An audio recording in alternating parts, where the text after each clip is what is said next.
আমরা এসে গেছি খিদিরপুরের জগন্নাথ মন্দিরে। অনেকদিন থেকে এখানে আসার ইচ্ছা ছিল, আসা হচ্ছিল না। আজকে রবিবার, আমরা 5:30 নাগাদ বাড়ি থেকে বেরিয়েছি, এখন বাজে 6:30। আমরা এসে পৌঁছে গেলাম খিদিরপুর জগন্নাথ মন্দিরে। এটা দেখছে হচ্ছে শু স্ট্যান্ড, মানে জুতো রাখার জায়গা। আমরা সবাই এখানে জুতোটা রাখবো, রেখে তারপর মন্দিরের ভেতরে ঢুকবো।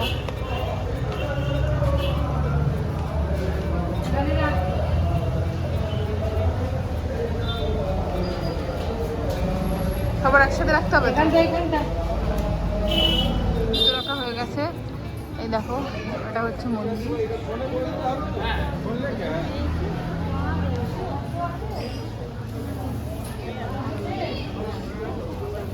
এটা হচ্ছে ফুল কেনার কাউন্টার, ফুলের কাউন্টার। এখান থেকে হাতটা আমরা ধুয়ে নেবো।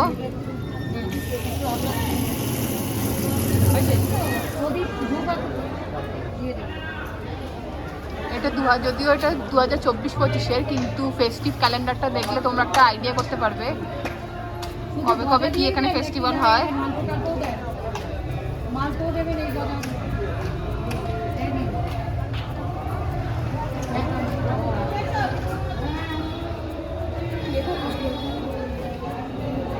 দেখো, এটা এখানে মন্দির উদ্দেশ্যে সমস্ত নৈবেদ্য, পতাকা এবং বস্ত্র ইত্যাদি গ্রহণ করা হয়। আচ্ছা, এটা হচ্ছে মন্দিরে ওঠার সিঁড়ি। এদিকে আমরা মন্দিরে উঠবো। এটা হচ্ছে সামনে একটা বড় উঠোর মতন রয়েছে, ওখানে মোমবাতি দিয়ে সবাই আরতি করছে প্রভুকে। আমরা মালা কিনে নিয়েছি, এখানে পুজোর সামগ্রী কিনছি, এরপরে আমরা ওপরে উঠবো।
আমাদের পুজো দেওয়া হয়ে গেছে। এখন সামনেটা এই ছাদের মতন রয়েছে, এখানটা অনেকটা জায়গা। দেখো, এখানটায় আমরা একটু ঘুরছি, তোমাদের দেখাচ্ছি এখান থেকে।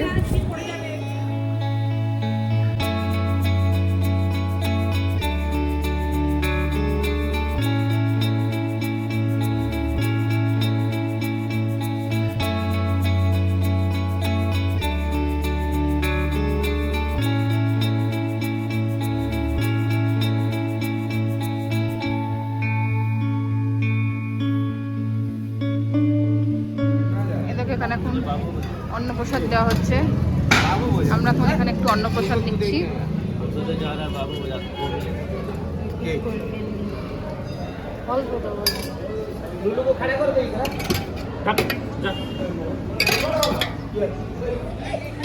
আচ্ছা, নিচে ভোগ প্রসাদ খাওয়ার পর আমরা আরেকবার ওপরে এলাম। তখন আমরা তাড়াতাড়ি করে নিচে চলে গিয়েছিলাম, কারণ ভোগ প্রসাদ শেষ হয়ে যাবে। ওই জন্য আমরা নিচে গিয়ে আগে ভোগ প্রসাদটা খেয়ে নিলাম, অন্নভোগ যেটা দিচ্ছিল। তারপরে আমরা আবার ওপরে এসে মন্দির প্রদক্ষিণ করছি, 3 বার প্রদক্ষিণ করব। এই যে একটু পেছনটা তোমরা দেখতে পাচ্ছ, পেছনটা, আর দু সাইডে এরকম অনেকটা ছাদের মতন জায়গা রয়েছে। আমরা সেখান দিয়ে পুরো মন্দিরটাকে 3 বার প্রদক্ষিণ করব।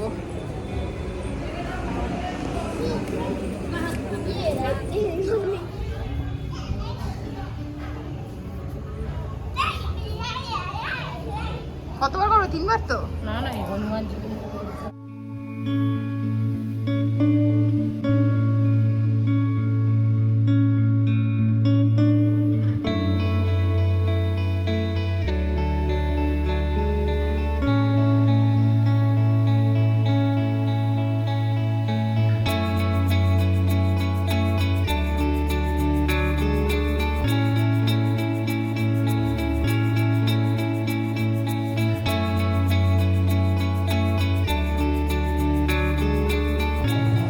আমাদের পুজো দেওয়া কমপ্লিট হয়ে গেল। আমরা এখন যাচ্ছি বাড়ির পথে। এই যে প্রসাদে আমরা নারকোল পুজো দিয়েছিলাম, নারকোলটা দিয়েছে, তার সাথে গজা দিয়েছিলাম, গজা আছে, ঠাকুরের ওখান থেকে প্রসাদ হিসেবে কলা দিয়েছে, এছাড়া তুলসী দিল। আর আমরা জিজ্ঞাসা করলাম যে বাচ্চাটাকে যদি আমরা স্পেশাল করে পুজো দেওয়াতে চাই তাহলে কি করতে হবে, তো সেটা একটা ইনফরমেশান তোমাদের দিচ্ছি। তারা বললেন যে আগে থেকে ফোন করতে হবে, আগে থেকে ফোন করে এখানে 400 টাকা লাগবে স্পেশাল করে বাচ্চাটাকে পুজো করাতে গেলে। বাচ্চাটাকে একদম প্রভু সিংহাসনে সামনে নিয়ে গিয়ে একদম এরা এখানকার পুরোহিতরা পুজো করাবে, তো 400 টাকা লাগবে। বাচ্চাটাকে নতুন বস্ত্র পরিয়ে আনতে হবে, আর 1 ঘন্টা সময় লাগবে। এখানে যখন হোম হবে সন্ধ্যেবেলা, সেই হোমের সময় বাচ্চাকে পুজো করানো হবে। তো সেটা আমরা তো জানতাম না, ইনফরমেশনটা আমরা এখন এবছর মানে এখন পেলাম। ওরা একটু বড় হলে, ওর অন্নপ্রাশন হয়ে গেলে 7-8 মাসে আবার ওটা আগে থেকে ফোন করে এসে এখানে ওই পুজোটা আমরা আমাদের ছেলেকে পড়াবো, সেটা ঠিক করে দিচ্ছি।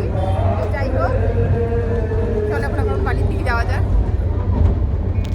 খিদিরপুরের জগন্নাথ মন্দির দর্শন করে এবার বাড়ি ফেরার পালা। তোমাদের মধ্যে যারা এখানে আসতে চাও তাদের জন্য বলে দিই, প্রত্যেক দিন ভোর 6টা থেকে দুপুর 1টা পর্যন্ত এই মন্দির খোলা থাকে। তারপর মন্দির কিন্তু বন্ধ হয়ে যায়। আবার মন্দির খোলা হয় বিকেল 4টের সময়, যেটা রাত 9টা পর্যন্ত খোলা থাকে। আর দিনে 2বার এখানে ভোগ বিতরণ করা হয়, সকাল 12:30টার সময় আর রাত্রির 8টার সময়। যদি আমার এই ব্লগটা ভালো লেগে থাকে প্লিজ চ্যানেলটা লাইক করে দাও আর সাবস্ক্রাইব করে দাও। টাটা।